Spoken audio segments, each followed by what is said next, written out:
all of the answers as we get up with you, starting right now. I'm Greeny. I'm in Bristol again today, and delighted you've chosen to get up with us. There's a lot of football news out there, and we have it for you. Orlovsky and Marcus Spears are ready to go, but Shefty will be up first because Tom Brady's deal with the Bucs still not official. It should be that much closer to completion after the quarterback underwent a physical with a mutually agreed upon doctor in New York City yesterday. The coronavirus has prevented Brady and, of course, other free agents from meeting with teams in person and taking physicals with team physicians. So that's one part of the story. Here's another really interesting one. Deion Sanders tweeted the following, and Julian Edelman liked the tweet from Primetime, and you can see it there, suggesting that Julian Edelman should join his former quarterback and best friend in Tampa. I'll read it with you. If Tom Brady goes to the Buccaneers, can Julian Edelman go too? That's like Jordan without Scottie Pippen, peanut butter without the jelly, and iced tea without sugar. So those are the thoughts of Deion Sanders, and I will mention that Julian Edelman himself liked the tweet, and that's sort of what we have as the currency of conversation these days. There's Adam Schefter, our insider extraordinaire. I'll get to that tweet in a second, but first off, Shefty, what is the latest on Brady and this deal finally being final? Greeny, it's on track to being done. I'd be surprised if we didn't get some sort of announcement today from Tom Brady himself on his social media pages about becoming a Buccaneer. It's taken all week long to get to this point. We're living in a different time. There are different obstacles that every player and every team must go through before a contract is finalized. It is no different for the great Tom Brady, but he's gone through the physical. I believe the numbers have basically been all but ironed out. So whatever they're doing, whatever remains, it may just be that Tom Brady wants to announce this deal when he's ready, the way he wants to do it, and then we will have the official proclamation that TB is going to be in TB this year, Tom Brady in Tampa Bay with the Buccaneers. I like it. And look, he has gotten very fond of posting things on social media, so we can keep a close eye on that. Now let me go back to the other idea. Julian Edelman liked the idea of joining Tom Brady in Tampa. So the question is, if they wanted to make that happen, how would that happen, Shefty? Does that feel like a real possibility? Well, first of all, let's not confuse likes on Twitter pages for journalism in 2020. That's number one. Number two, if you want to go that way, the Patriots would have to decide, okay, we are tearing this down and we are rebuilding, and we're going to go trade away a guy in Julian Edelman in the last year of his contract with a base salary of just over $3 million. So if the Patriots wanted to get compensation back, sure, they could try to do that. There haven't been any hints or ideas or suggestions that that's going to happen. And, of course, Julian Edelman, I'm sure, would like to join his friend in Tampa Bay. Who wouldn't?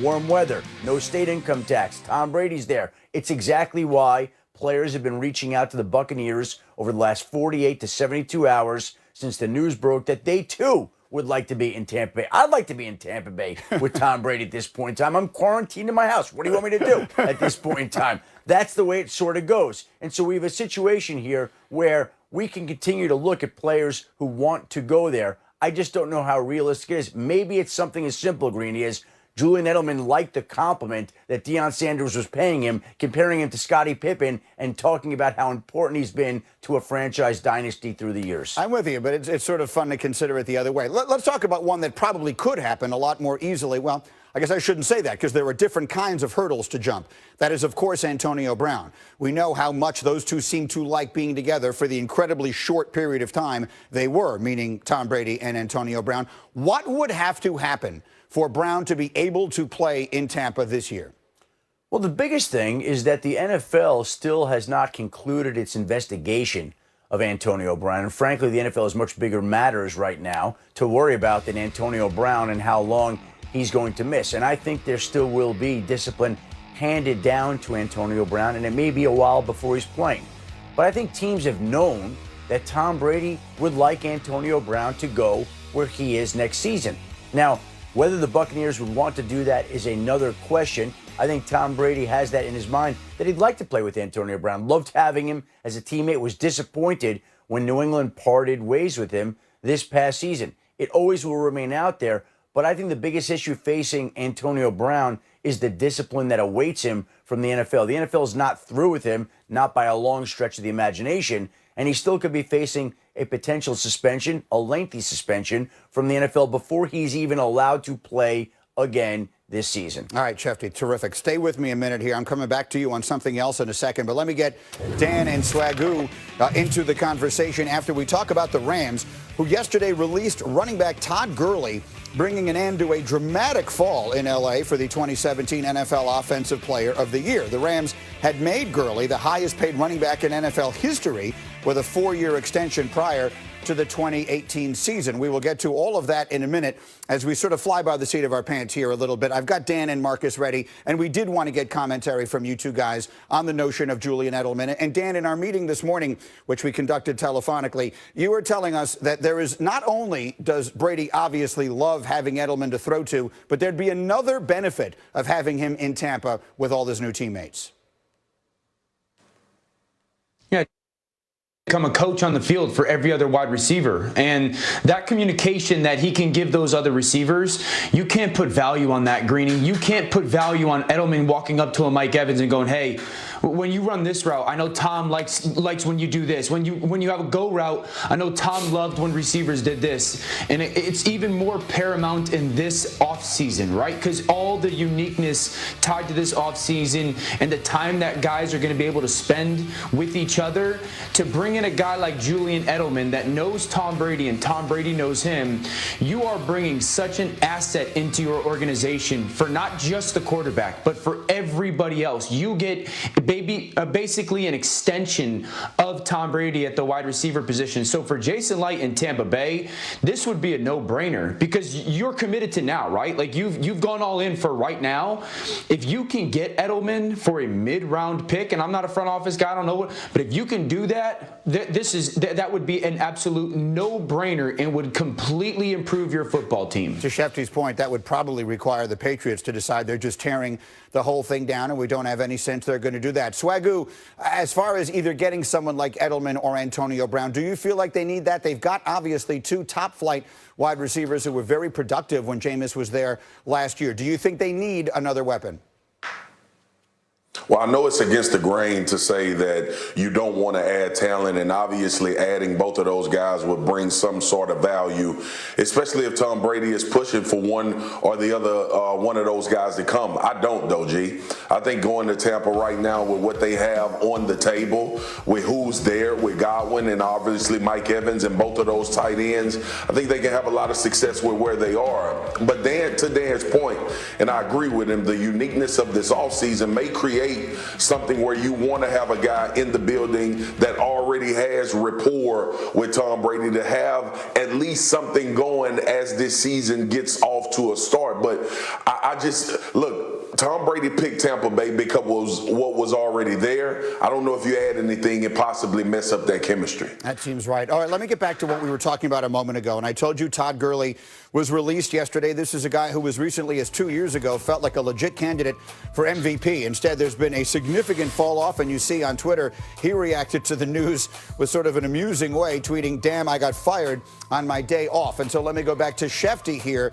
Adam Schefter, what does the future look like now for Todd Gurley, who remarkably is still only 25 years old? What is the next move for him?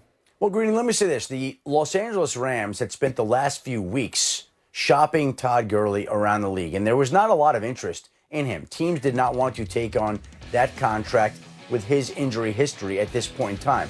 But there were two teams that were particularly interested in Todd Gurley during that process. The first was the Atlanta Falcons. And that makes sense. When you look at where Todd Gurley played college football, Georgia. When you look at what the Falcons have done this offseason, they got rid of Devonta Freeman.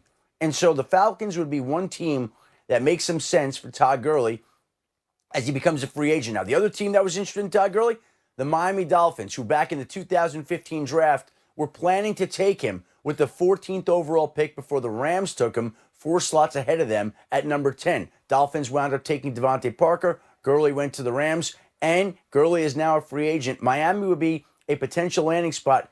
And I also would say Tampa Bay might wind up taking a look as well. That would not be a shock as well. And you'll start to see the gravitational force, the gravitational pull of Tom Brady. The Rams already are paying Gurley about $5.5 million for the upcoming season. Maybe he's willing to take a little bit less to go play in Tampa. Again, no state income tax, warm weather, Tom Brady, the trifecta. So those are the teams I think that could wind up taking a look at Todd Gurley. All right, so well done. Shefty, so good to see you. Thank you so much, my man, and we will check in with you as we go. Let me get the guys in for quick thoughts on that as well. And Marcus, I'll start with you. Do you feel there's a cautionary tale here? The Rams redid Gurley's deal at a time when they didn't have to, and now here they are in all kinds of salary cap trouble and more. What do you think is the sort of the big picture lesson that we get from this Todd Gurley situation?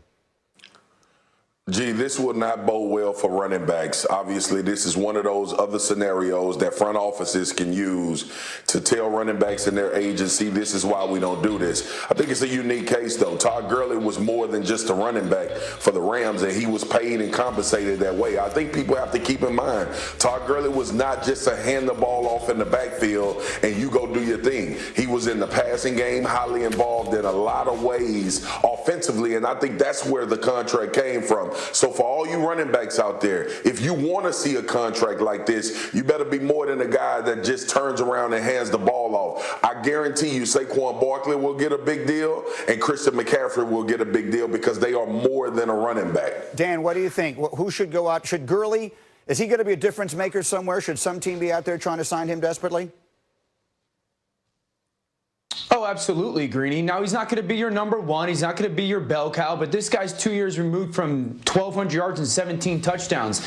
And even last year, Greeny, 850 yards and 12 touchdowns. So if you're a team like, look at the NFC North. The Packers, the Bears, the Lions, all of them should be interested in Todd Gurley, especially with the Packers and his familiarity to that system.